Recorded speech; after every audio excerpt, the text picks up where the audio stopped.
과학기술의 발전은 더 좋은 안경을 쓰게 되는 것과 비슷합니다. 내 눈에 딱 맞는 안경을 썼을 때 뿌옇게 보였던 세상이 선명하게 보이는 것처럼 과학기술이 발전할수록 우리는 세상을 더 선명하게, 자세하게, 깊이 있게 볼 수 있게 되고 더 나아가 그동안 보지 못했던 것들을 발견하게 되기도 하죠.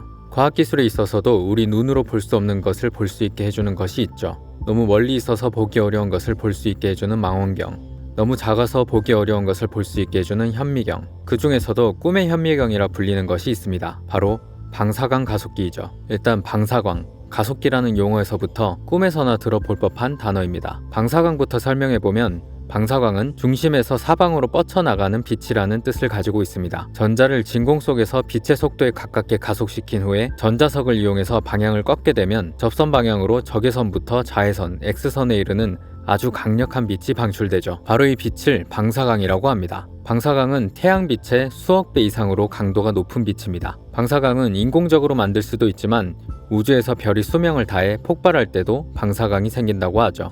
고려시대 때 우리나라에서 초신성 폭발을 관측한 기록이 있는데 그 빛이 방사광이라고 합니다. 방사광이 인공적으로 발생돼서 처음 관찰된 것은 1946년 미국 제너럴 일렉트릭사가 만든 베타트론이라는 가속기에서 관찰된 사례입니다. 처음에는 이 방사광이 가속기에서 전자를 가속시키는데 방해꾼이었습니다. 가속시키려고 주입한 에너지를 계속 잃어버리게 했기 때문이죠. 그런데 이 방사광의 특징을 살펴본 또 다른 학자들이 이 빛을 이용하면 아주 좋은 연구를 할 수 있겠다고 생각했고 방사광만 전문적으로 만드는 가속기, 즉 방사광 가속기가 탄생하게 되었죠. 방사광은 강도가 매우 높을 뿐만 아니라 적외선부터 X선 영역에 이르는 넓은 파장 대역의 스펙트럼을 가지고 있고 레이저처럼 빛의 퍼짐이 작아서 과학 실험에 유용하게 사용되는 광원입니다.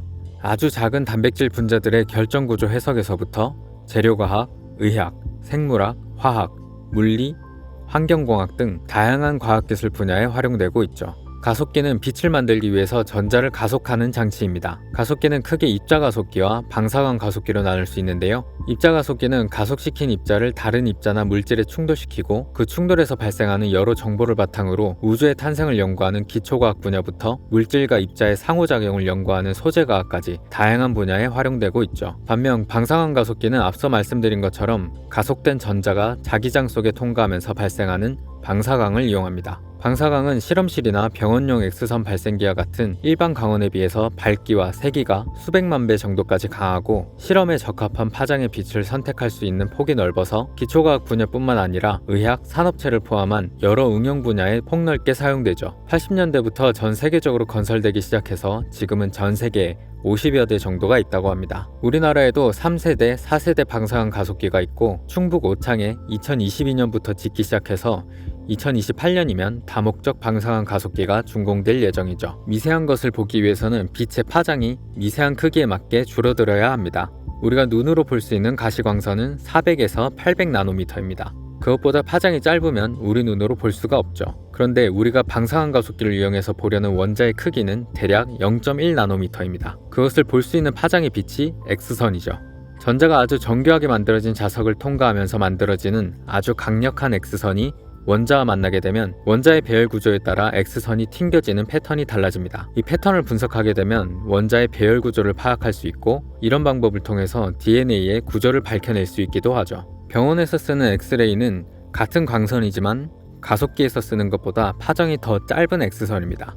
에너지가 조금 더 높기 때문에 몸을 잘 투과해서 뼈의 골절 등 신체 내부를 확인하는 데 사용되죠.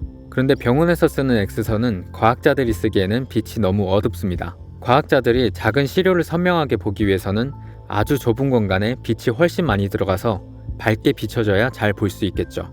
그래서 방사광 가속기에서 나오는 X선은 병원에서 쓰는 것보다 밝기가 대략 100만 배 정도 더 밝다고 합니다. 방사광 가속기가 발달하면서 이전에는 불가능했거나 어려웠던 실험을 수행할 수 있게 되면서 화학, 물리, 생명, 재료 등의 순수 기초과학, 의학, 철강, 반도체, 기계, 전자공학에 이르는 다양한 응용 분야에 활용되어 많은 과학적 발전을 가져오고 있는데요. 방사광의 머리카락 한 가닥을 비추면 세포 단위, DNA 구조, 분자 구조까지 볼 수 있게 되죠. 머리카락의 모든 것을 알 수 있게 된다는 것인데요. 1조 원에 달하는 비싼 장비로 머리카락만 보진 않겠죠. 방사광 가속기는 우선 신약 개발에 많이 활용되고 있습니다. 바이러스의 단백질 구조를 분석할 수 있기 때문에 이를 활용해서 신종플루 치료제인 타미플루를 개발할 수 있었죠. 코로나19와 같은 전염병이 발생할 경우 빠르게 바이러스의 특징을 분석하고 신약이 우리 신체에 들어와서 어떻게 단백질에 붙어서 효과를 발휘하는지를 볼 수 있어야겠죠. 이럴 때도 방사능 가속기가 활용되고 있습니다. 그리고 아기 기저귀에 사용되는 흡수섬유 등 다양한 화학 소재 개발이나 자율주행 자동차에 필요한 초정밀 반도체 개발에도 활용되죠. 2028년에 준공될 다목적 방사능 가속기의 구축을 주관할 한국기초과학지원연구원에 따르면 가속기 설치로 생산 유발 효과 6조 7천억 원, 부가가치 유발 2조 4천억 원, 고용 창출 13만 7천 명의 효과가 있을 거라고 합니다.